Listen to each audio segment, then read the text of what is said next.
hechqisi yo'q.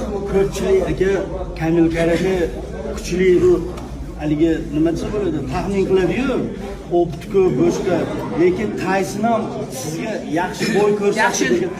Yaxshi jang ko'rsatdik. Men uchun so'z yoki bunaqa his qilmayman. Kletkaning ichiga kirdimi, hamma boyech. Kuch bizdan emas, kuch Allohda. Biz chiqamiz, urushamiz. Yaxshi ish qilmayapmiz, lekin bizning niyatimiz nima? Shu yo'lga kirganmiz, yoshlikdan shu yo'ldaman.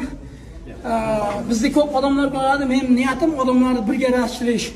O'zbek, tojik, qozoq, qirg'iz oxirgi paytlarda ko'p millatchilik ketyapti. Men xohlamayman shu bu ajratish. Bizning SSSR paytida ota-bobolarimiz, onalarimiz birga bo'lgan, bordi keldi qilgan, birga bo'lgan. Shuning uchun hozir yoshlar nima qilyapti? Pichoq qilyapti.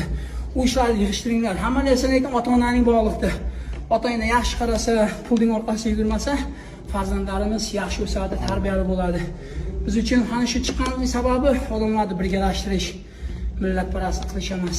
Hammaga katta rahmat. Kuch birgalikda jigarlarim.